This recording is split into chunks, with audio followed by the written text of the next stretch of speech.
Salut à tous, et si on commençait cette vidéo par une petite mise en situation. Imaginez, il est tôt le matin et votre réveil sonne avec une certaine violence. Là, vous l'éteignez un peu comme vous pouvez, un peu à l'aveugle, et à ce moment-là, généralement, qu'est-ce qu'on fait? On prend une grande respiration, et on finit par se dire, aujourd'hui, je sens que cette journée va être légèrement compliquée. Et si je vous disais que cette sensation était encore une fois un tour de passe-passe créé par votre cerveau à cause en partie des biais cognitifs et aussi un tout petit peu de statistiques. On va profiter pour parler d'à quel point certaines émotions peuvent manipuler notre jugement, mais aussi comment certaines personnes profitent de ces outils pour manipuler les autres. Quels sont ces outils et comment on s'en sort? On va voir ça tout de suite.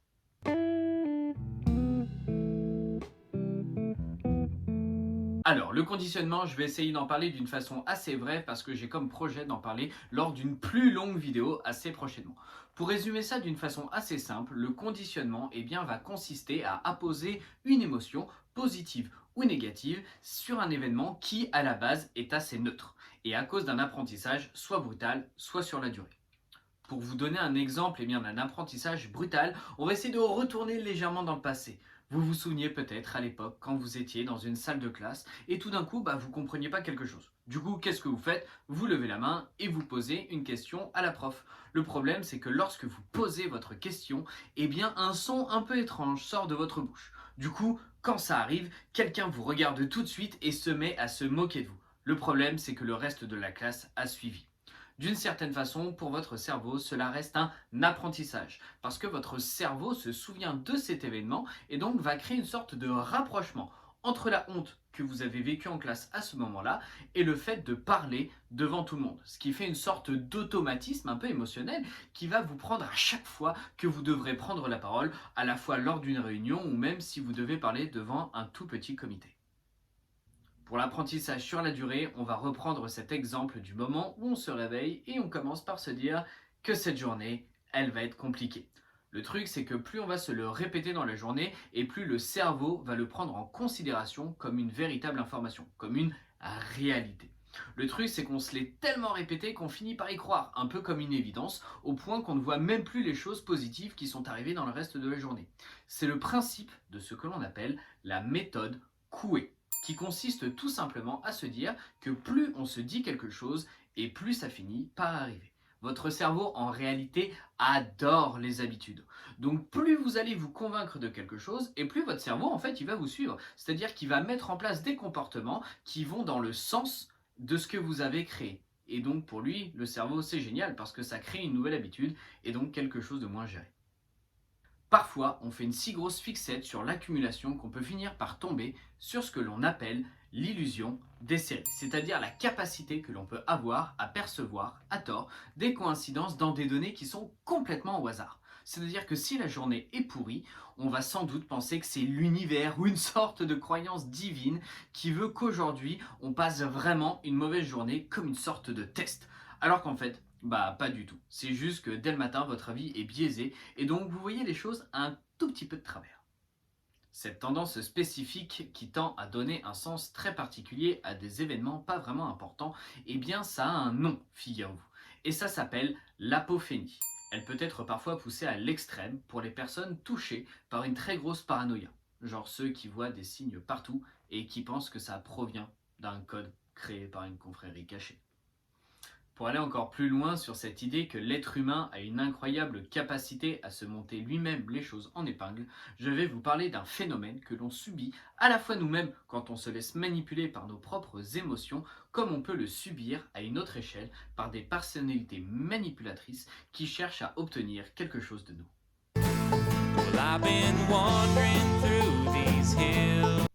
Bon, on va se dire la vérité, déjà, le nom est génial. Limite, on pourrait s'arrêter là. Non? Bon, ok, on va un petit peu plus loin. Et donc déjà, on va commencer par expliquer ce qu'est un sophisme.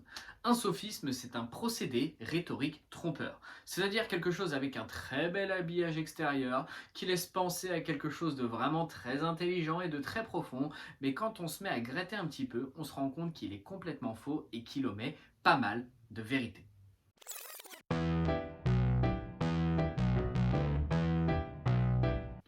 Maintenant, on va préciser un petit peu plus en détail ce qu'est le sophisme du tireur d'élite texan. Elle provient d'une histoire d'un vieil homme qui est texan, comme vous l'avez deviné, qui prend sa carabine et qui décide de tirer un peu n'importe où sur sa grange. Et qui, après coup, eh bien, dessine des cibles autour de chacun des impacts de balles. Ce qui est à la base des tirs complètement aléatoires, donc sans aucun sens, finit par prendre une logique particulière une fois que les cibles sont tracées. Le sophisme du tireur d'élite texan, c'est donc tenter de donner un sens à quelque chose qui, à la base, n'en a pas.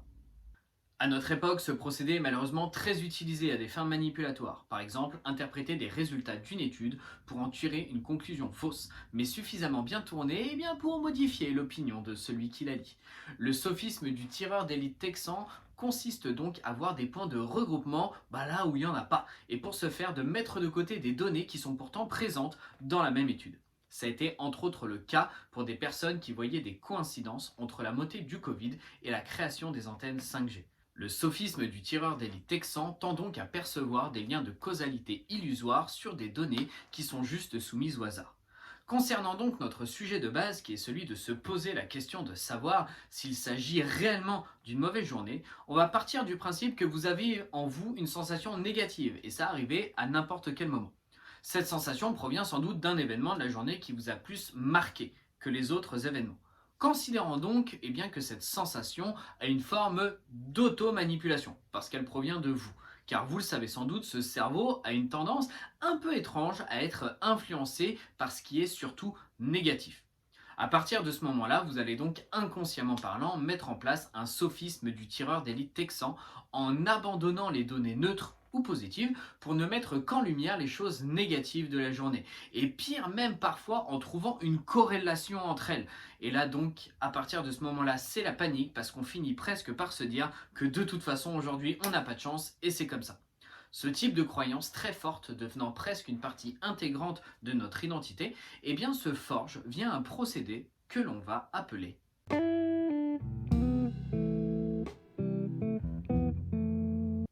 Bon, ok, d'accord, je vous l'accorde, le nom là aussi est un petit peu barbare, mais rassurez-vous, ça va bien se passer. On l'appelle également la négligence de la taille de l'échantillon. Pour l'expliquer le plus simplement possible, je vais vous donner un exemple concret en faisant un tout petit peu de mathématiques. Lors d'une élection électorale dans une ville de 10 000 habitants, dont 100% des électeurs peuvent voter. Bon, ok, on va dire qu'ils sont tous adultes, comme ça simplifie largement les choses. Sur ces 10 000 personnes, seuls 40% de la population décident d'aller se rendre dans les bureaux de vote, ce qui correspond donc à 4 000 personnes. Un maire se fait élire par 60% des voix des personnes votantes, ce qui correspond à 2400 voix. La personne élue s'exprime donc extrêmement fière, comme vous l'imaginez, en disant qu'elle est très heureuse car la majorité de la ville s'est exprimée. C'est une réalité concernant le suffrage qui s'exprime, mais bien loin de la vérité dans les faits, car seuls 24% de la ville, donc moins d'une personne sur 4, s'est exprimée en faveur de ce candidat.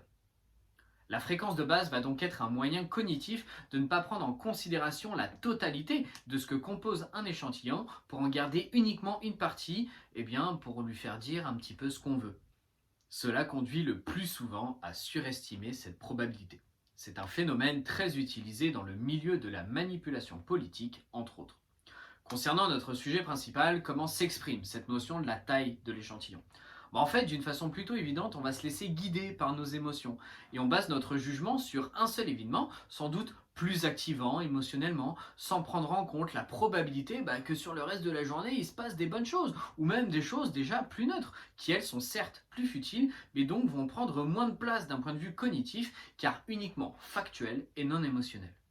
On l'associe directement au biais de l'erreur de conjonction, qui consiste à faire plus confiance à votre vécu, et donc à vos croyances qui se basent sur des faits marquants, plutôt qu'aux réalités statistiques. Donc surestimer son expérience personnelle en l'agrandissant et en oubliant d'utiliser toutes les données complètes.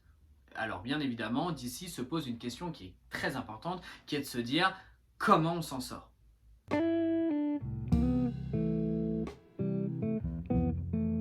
Si vous êtes dans le tumulte du sophisme du tireur d'élite texan ou bien de l'apophénie, à croire que vous subissez des années de malheur parce que vous avez brisé l'autre jour un miroir, rassurez-vous. Je vous propose de vous intéresser à une théorie rationaliste qui s'appelle celle du rasoir de Guillaume d'Occam. Elle consiste à dire que les multiples ne doivent pas être utilisés sans nécessité. Alors oui, là je sais, jusqu'ici ça nous fait de belles jambes. Ça a été traduit par le fantastique Uber Reeves qui a dit: si deux théories expliquent également bien un résultat, il convient de trancher en faveur de la plus simple. En d'autres termes, si vous passez une mauvaise journée, rassurez-vous, aucune divinité normalement ne vous en veut. Il est plus possible qu'il s'agisse d'une mauvaise conjonction de hasard. Demain, il y a des chances que ça se passe mieux.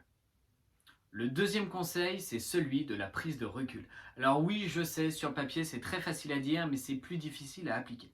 Le but, c'est parfois de faire de son mieux pour trouver de l'objectivité. Si vous voulez savoir si une journée a été vraiment mauvaise, je vous propose de vous mettre devant une feuille de papier et de noter d'abord, d'une façon neutre, tous les événements qui vous sont arrivés dans une journée. Du moment du réveil, en passant par le petit déjeuner, puis ensuite les transports en commun, puis tout ce qui s'est passé pendant la journée, puis le retour, jusqu'au moment où vous vous êtes mis devant cette fameuse feuille. Ensuite, notez ces éléments sur 10, sachant que ce qui fait que cette note peut être descendue, c'est pas le fait que l'action soit rébarbative ou même, on va le dire, complètement chiante ou complexe, mais c'est juste si elle s'est mal passée. Et ensuite, vous faites la moyenne de tous ces événements. Étrangement, vous vous rendrez compte que les notes tournent généralement autour de 6-7 sur 10, qui, comme on dit dans un célèbre film, ce qui est bien mais pas top. Bref, ça reste au-dessus de la moyenne. Et vous verrez que ça aide un petit peu à prendre de la distance. Après ce que je conseille, il y a aussi un tout petit quelque chose que je déconseille. Et ce que je déconseille personnellement, c'est les phrases du type: ouais, mais je devrais pas me plaindre parce qu'il y en a toujours qui vivent pire ailleurs.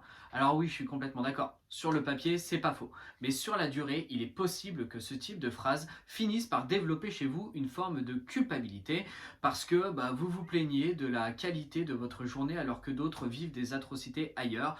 Et donc ça abîme en fait sur la durée votre légitimité à ressentir les choses avec vos propres filtres.